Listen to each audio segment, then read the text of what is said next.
నమస్కారం మేడం. మీరు ఎస్బీఐలో పెద్ద ఆఫీసర్గా ఉన్నారు. మీ జాబ్ స్టార్ట్ అయిన దగ్గర నుంచి అంటే ఇప్పుడంటే మెట్రో వచ్చేసినాయి, ఫ్లైట్లు వచ్చినాయి, బస్సులు వచ్చేసినాయి. అసలు జనరల్గా జాబ్ చేసే మహిళలు మొత్తం ఆడవాళ్ళకి వాళ్ళు కొన్ని విషయాలు నేను అవేర్నెస్ తీసుకోవాలని నేను అనుకుంటున్నాను మేడం. నా ఉద్దేశం ఏంటంటే మీరు ఏమేమి ఇబ్బందులు పడ్డారు అంటే ఇప్పుడున్న జనరేషన్ పిల్లలకు తెలిసిందనుకోండి, అంటే మీ స్టార్టింగ్ జాబ్ దగ్గర నుంచి మీరు ప్రయాణంలో అంటే జాబ్ ఆఫీస్కి వెళ్ళే ప్రయాణంలో అంటే బ్యాంక్ వీళ్ళ ప్రయాణంలో ఏమేమి ఇబ్బందులు పడేవారు, అసలు ఎలా వెళ్ళేవారు? మంచి ప్రశ్న వేశారు. ఎందుకంటే నాకేంటంటే చాలా ఇంట్రెస్టింగ్ ఉందన్నమాట. అంటే మీ జాబ్ వచ్చినప్పుడు మ్యారేజ్ అయిందా లేదా, ఒకవేళ మ్యారేజ్ అయితే ఏంటి, ఎలా వెళ్ళేవారు? ఎందుకంటే నా ఓన్ తమ్ముళ్ళు ఉన్నారండి, వాళ్ళ మిస్సెస్ కూడా జాబ్ చేస్తారు. వాళ్ళు పడే కష్టాలు నేను చూశాను. చాలా ఇబ్బందిగా పడేవారు అనమాట అండి. ఒక బస్సు ఎక్కి దిగటం, మళ్ళీ ఇంకో బస్సు ఎక్కటం, అలా ఉండేది అనమాట అండి. ఆ తర్వాత కొద్దిగా డబ్బులు సంపాదించుకున్నాక వాళ్ళు ఏం చేశారంటే డైరెక్ట్గా కార్ పెట్టేసుకున్నారండి. కారు ఇక్కడ హౌస్ టు దట్ ఆఫీస్కి కారు పెట్టుకున్నారు. ఆ తర్వాత కొన్నాళ్ళు డ్రైవర్ పెట్టారు, కారు కొనుక్కున్నారు. మొట్టమొదటి ఇన్ని శాలరీస్ ఉండే కాదు కదా. అవును. ఇప్పుడు ఏంటి అసలు మీరు ఎలాగా మీ ఇబ్బందులు అసలు ఇబ్బంది ఫీల్ అయ్యేవారా లేకపోతే ఆనందంగా వెళ్ళిపోయేవారా, ఎలా వెళ్ళేవారు? నాకు 37 years సర్వీస్ చేశాను సార్ స్టేట్ బ్యాంక్ ఆఫ్ ఇండియాలో. I feel proud to work in state bank of India. Okay, that is 100% sure. అది మనం అది పక్కన పెడితే 91 నుంచి నేను హైదరాబాద్లో ఉంటున్నాను సార్. మీరు అన్నట్టు బస్ ప్రయాణాలు అన్నారు కదా, నేను ఆల్మోస్ట్ ఆల్ ట్రావెలింగ్ అంతా బస్సు ఆటోలోనే నడిచింది సార్. కొంత భాగం మాత్రమే హస్బెండ్ డ్రాప్ చేయడం ఉండేది. కొంతకాలం నేను కూడా స్కూటర్ మీద కొన్ని రోజులు ప్రయాణం కూడా చేశాను. మీరు ఓన్ డ్రైవింగ్ చేశాను.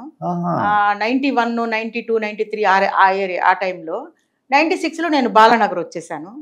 బాలానగర్ వచ్చిన తర్వాత నేను ముత్తంగి ప్రయాణం చేయవలసినటువంటి పరిస్థితి వచ్చినప్పుడు కుక్కడపల్లిలో ఉండేదాన్ని. నేను షేరింగ్ ఆటోలో వెళ్ళవలసి వచ్చేది. షేరింగ్ ఆటో ఇంటి దగ్గర నుంచి మీ ఆఫీస్ వరకు షేరింగ్ ఆటో లేదు సార్. లింగంపల్లి వరకు షేరింగ్ ఆటో ఎక్కాలి, అక్కడ నుంచి ముత్తంగి వరకు ఇంకొక బస్ ఎక్కాలి. ఇంకో బస్ ఎక్కాలి. ఆ షేరింగ్ ఆటోలో పొద్దున్నే లేసి ఉరుకులు పరుగులు 6 గంటలకు లేయటము, గబగబా ఇంట్లో వాళ్ళందరికీ కాఫీ టీ పెట్టడము, మరి ఇంట్లో అత్తగారు మామగారు ఉంటే వాళ్ళని ఉన్నప్పుడు వాళ్ళని గమనించుకోవటము, తర్వాత పిల్లలిద్దరికి 2 పిల్లలు నాకు, వాళ్ళిద్దరికి బాక్సులు పెట్టడము, అవతలికి రోడ్ క్రాస్ చేయాలి, అది హైవే, ముంబై హైవే. అటు రోడ్ క్రాస్ చేసి అవతల వైపు నేను ఆటో ఎక్కాలి. ఆ ఎక్కగానే మనము చాలా కష్టం ఉంటుంది 7 seater ఆటో ఎక్కడం. ఎక్కినానే ఆ చివరికి కూర్చున్న వాళ్ళంతా ఈ చివరికి వచ్చేస్తారు. మీకు లాజిక్ అర్థమైంది అనుకుంటా. అటువైపు ఇటువైపు కూర్చుంటారు. ఫస్ట్ ఎవరికి వాళ్ళు కంఫర్ట్ గా కూర్చుంటారు. ఎప్పుడైతే ఒక మనిషి ఎక్కుతుందని తెలియగానే బాడీ లాంగ్వేజ్ అర్థం అయిపోద్ది నాకు. వెంటనే ఆ చివరి ఉన్న ఈ చివరికి వచ్చేస్తారు. వాళ్ళని తొక్కుకుంటా వెళ్ళి కూర్చోవడము, కొన్నిసార్లు రిక్వెస్ట్ చేయడం, ఏమంటే కొంచెం జరగండి అంటే ఎవరు జరగరు సార్. చాలా కష్టం అనిపిస్తుంది. ఏదో చక్కగా తయారయ్యి ఆఫీస్ లో ఒక ప్రొఫెషనలిజం కదా, ప్రొఫెషనల్ గా ఉంటాం కదా, మంచిగా రెడీ అయ్యి ఆటోలు ఎక్కి నానా ఇబ్బందులు పడి ఆ లింగంపల్లి దగ్గర దిగి ఇంకొక బస్సు ఎక్కితే ఆ బస్సులో సీట్ ఉండదు, నిలబడాలా. ఆ గుర్రమని చూస్తారు సీట్ కోసం. ఇట్లా చూసామనుకోండి పెద్ద మన అసలు 2వ ప్రపంచ యుద్ధంలో వాళ్ళు పాకిస్తాన్, మేము వాళ్ళు ఇండియన్స్, మేము పాకిస్తాన్ అన్నట్టు చూస్తారు అనమాట. నిలబడిన వాళ్ళు అంటే అంత చీప్ అనమాట. అది ఆడా మగ ఏం తేడా లేదు సార్. చాలా బాధ వేసేది నాకు. ఎంత రిక్వెస్ట్ గా ఫేస్ పెట్టినా కూడా ఎవరు చూడనట్టు నటించే వాళ్ళు, నిద్రపోతున్నట్టు ఉండేవాళ్ళు.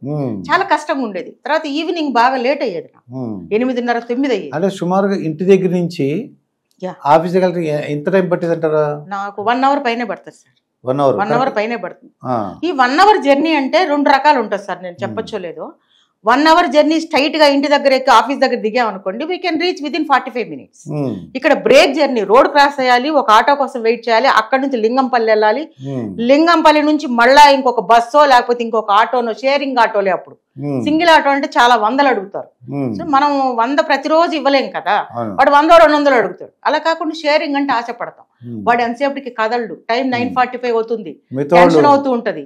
వాడేమో ఇంకా చూస్తుంటారు, ముత్తంగి ముత్తంగి ముత్తంగి నడుస్తుంటాడు వాడు. వేరే వాళ్ళేమో ఎక్కరు, చూసుకుంటా గమ్ముగా వెళ్ళిపోతుంటారు. నాకేమో టెన్షన్, ఎగ్జైట్మెంట్, టెన్షన్ వచ్చేస్తా ఉంటది. అలా వాడు వచ్చింది ఎవరన్నా ఎక్కి కూర్చొని ఇంకెళ్తున్నాడు అనుకోండి, సంబరం అనమాట. మళ్ళీ వాడు గనక కొంచెం ముందుకెళ్ళాక లెఫ్ట్ కి పెట్రోల్ బంక్ వెళ్తాడు, ఉంటే జారిపోయి కొన్నిసార్లు అన్నాను, ఏరా బాబు నేను ఎక్కగానే నీకు పెట్రోల్ గుర్తొస్తా అంటే, అదేంటండి ఏమన్నా అప్పుడు ఏమన్నా పొద్దున్నే 6 గంటల కాదు, 10, 9:30 అప్పుడు tension journey sir, tension journey అంతా చేసి ఆఫీస్కి వెళ్తే క్వైట్ రిలాక్సింగ్. ఎందుకంటే మన సామ్రాజ్యం, హ్యాపీగా వర్క్ చేయడము, జనాలు గుడ్ మార్నింగ్ మేడం అనేవాళ్ళు, నమస్కారం మేడం అనేవాళ్ళు, ఆ కిక్కే వేరు ఉండేది సార్. ఆడ కూర్చున్నప్పుడు ఆ జర్నీ మాత్రం సాయంత్రం అయ్యేసరికి పొద్దున ఎంత ఫ్రెష్ గా చక్కగా బంగినపల్లి మామిడిపళ్ళలాగా తయారు వెళ్ళిపోయి సాయంత్రం తోటకూర కాడలాగా మొహం అంతా వేలాడిపోయి 8 గంటలప్పుడు అసలు ఏమీ ఓపిక ఉండేది కాదు. నైట్ 8 అయిపోయింది. నైట్ 8 అయిపోతుంది. అప్పుడు ఎలా వచ్చేవారు మేడం? అప్పుడు కూడా అంతే, షేరింగ్ ఆటోలు, సింగిల్ గా. చాలా ఇబ్బంది పరిస్థితి సార్. ఎందుకంటే ఆ ఏజ్ లో జస్ట్ నాకు 40 ఉంటది అనుకుంటా. అయినా వాళ్ళకి ఏజ్లు గిజ్లు చూస్తారంట సార్. చీర కట్టుకున్నారా, చుడిదార్ వేసుకున్నారా, అమ్మాయి కింద లెక్క వాళ్ళకి. ఎక్కి కూర్చుంటే టెన్షన్, ఇంటి వరకు సేఫ్ గా వెళ్తానో లేదో తెలియదు. ఫోన్లు ఉన్నాయి, ఫోన్లు ఇంత హైలైటెడ్ గా చక్కగా మెసేజ్ పెట్టంగానే హస్బెండ్కి వెళ్ళిపోయి ఆయన చూసుకోవడం అట్లా ఉండేది కాదు. ఏదో ఫోన్ చెయ్యాలి, ఆ సెల్ ఫోన్ ఉండేది. కొన్నిసార్లు దాంట్లో ఛార్జింగ్ లేని పరిస్థితి. ఎగ్జాస్ట్ అయిపోయే వాళ్ళం సార్. 8 అయిపోతే ఇంకా ఓపిక ఉండేది కాదు. 8:30 అయ్యేది. అప్పుడు ఆటోలు ఎక్కి మళ్ళా లింగంపల్లికి వచ్చి అక్కడ హస్బెండ్ రమ్మని చెప్పి పికప్ చేసుకొని ఇంటికి వెళ్ళేసరికి తినడానికి ఓపిక ఉండేది కాదు, నిద్రపోవడానికి నిద్ర పట్టేది కాదు. ఎందుకంటే తింటేనే కదా నిద్ర వస్తుంది. మళ్ళీ పొద్దున్నే ఏదో ఒక అంత మంచి ఇల్లు తీసుకునేవాళ్ళం. కంఫర్ట్ గా, బ్యాంక్ అంటే కొంచెం కంఫర్ట్ ఇస్తుంది కదా మనకి. ఎంత ఇచ్చినా కూడా ఏదో ఒక మంచి 3 స్టార్ హోటల్లో ఉన్నట్టు ఉండేది కానీ ఇంట్లో ఉన్నట్టు అనిపించేది కదా. ఎందుకంటే భర్తతో మాట్లాడి కూడా గంట కూడా ఉండదు. 9 o'clock వెళ్తాము, 10 o'clock 10:30కి శరీరం అలసిపోతుంది, పడుకుంటాం. జర్నీ చేసి ముద్దయిపోయి ఉంటది బాడీ ఈ ఆటోల్లో కుదుపులకి. ఇంటికి వెళ్ళి మళ్ళీ నిద్రపోవడం, మళ్ళీ పొద్దున్నే 6:30కి. నేను ఎప్పుడు తెల్లవారుజామున లేచానని చెప్పడం, 4ంటికి అలాంటివి లేవు సార్ నా డిక్షనరీలో.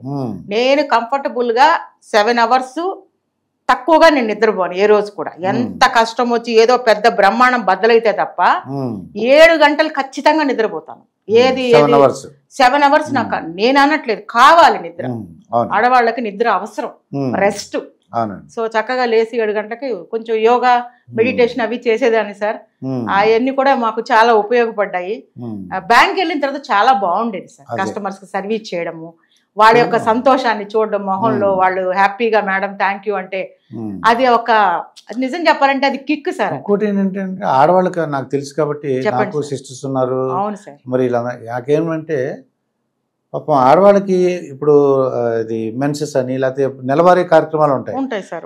దాంట్లో కూడా పాపం మళ్ళీ వాళ్ళు ఈ బస్సులు మారటాలు ఇవన్నీ వెళ్ళాలి సార్. అది అంటే కొన్ని విషయాలు మనం నేచర్ కి సంబంధించిన విషయాలు మనం ఏమి చేయలేము సార్. అలా ఉన్నప్పుడు ఫ్రస్ట్రేషన్ ఉంటది, డిప్రెషన్ ఉంటది, శరీరంలో చాలా అనారోగ్యంగా ఫీల్ అవుతూ ఉంటాము. ఇదివరకటి రోజుల్లో 3 రోజులు రెస్ట్ కావాలని పెద్దవాళ్ళు మనకు కనిపెట్టిన కారణం కూడా అదే సార్. ఇప్పుడు అట్లా ఏం లేదు. దాని గురించి ఇప్పుడు కొంతమందికి 1 day ఏదో ఇస్తున్నారని తెలిసింది సార్.